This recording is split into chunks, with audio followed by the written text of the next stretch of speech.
Plus কোডটা চুপ করে খুলেছে। বাস চল। কেউ দেখছে না, জলদি যা। আধা সেজেছো। গুড মর্নিং, শুভ নববর্ষ সবাইকে। বিগত দিনের সব কিছু খারাপ কিছু শেষ হয়ে ভালো দিনের সূচনা হোক। বল গদাই, কি বলবি?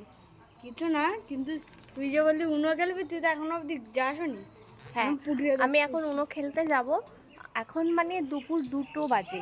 এখন আমি স্নান করে আমি পয়লা বৈশাখের বাচ্চা কাচ্চাগুলো তো অনেক আগে থেকে নতুন জামা কাপড় পরে ঘুরে বেড়াচ্ছে, আমি সবাইকে দেখাচ্ছি। Hold me close till I get up.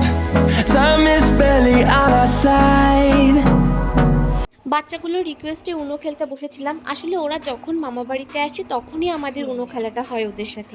আজকের দুপুরের মেনুতে ছিল ভাত, আলু ভাজা, শাক ভাজা, পাঁপড় ভাজা, ডাল আর ছিল মাটন। খাওয়া দাওয়া শেষ করে বাইরে আসতেই ছোট্ট রাধারানীর সাথে দেখা হয়ে গেল। ওকে যে কি কিউট লাগছে তোমরা নিজেরাই দেখো। উনো ঘরে খেলতে খেলতে আমরা চলে এসেছি মন্দিরে। আর গদাই সবার জন্য খাবার নিয়ে এসেছে। আমরা পার্টি করতে করতে খেলছিলাম উনো। বাস চল। সন্ধ্যাবেলায় বাচ্চারা বাড়ি চলে যাওয়ার পরে আমি সৌরভ আর সুমনকে নিয়ে এসেছিলাম আমাদের বাড়ির পাশেই একটা রেস্টুরেন্টে। আর এই রেস্টুরেন্টটা তো আমার ভীষণ পছন্দ হয়েছে। আমি ফার্স্ট টাইম এসেছি, যদিও এর আগে কোনোদিনও আসেনি। আর তোমাদের সাথে পুরো অ্যাম্বিয়েন্সটা আমি শেয়ার করছি, তোমরা নিজেরাই দেখে নাও যে রেস্টুরেন্টটা ঠিক কতটা সুন্দর। আর এর পরিবেশটা ভীষণ মনোরম ছিল, বেশ ঠান্ডা ঠান্ডা হাওয়া চলছিল।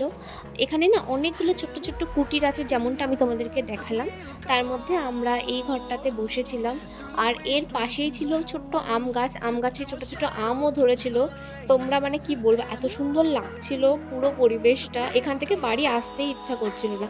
আমরা অর্ডার করেছিলাম 1 প্লেট চিকেন পাকোড়া আর তার সাথে কফি।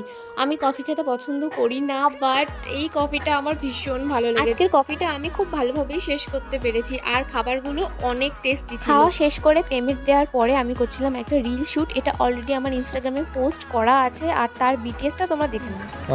নেক্সট শট এখানটায় দেখি, এখানটা পারফেক্ট আসবে। এখানটায় আমি কি সরে যাব? তুই ফ্রেমের থেকে সরে যা। কি করবি? কেউ দেখছে না, জলদি যা। চল, কেউ নেই। ধরে সুমন ভিডিও করে দিচ্ছিল আমাকে, ও সাজেস্ট করছিল ভাই কোথায় কোথায় কি করবো, এখন কটা ছবি তুলে বাড়ি চলে যাবো। আমরা বেরিয়ে যাচ্ছি। আমরা এতক্ষণ ছিলাম হঠাৎ দেখা রেস্টুরেন্টে। এটা চাঁদা বাজার থেকে একটুখানি এগিয়ে এসেই ডান হাতে পড়ে। আর রেস্টুরেন্টটা ভীষণ সুন্দর, অ্যাম্বিয়েন্স সব কিছু খুব সুন্দর। আমার একটা রিলও পোস্ট করা। আগের নাম ছিল আপ্যায়ন, আর এখন রেস্টুরেন্টের নাম হয়েছে হঠাৎ দেখা। আর এখন ওনারটাও কিন্তু আলাদা। তোমরা আসতে চাইলে নির্দ্বিধায় আসতে পারো। আমি ফার্স্ট টাইম গেছিলাম আর আমার তো বেশ ভালোই লেগেছে। এখন আমরা চলে যাচ্ছি বাড়ির দিকে।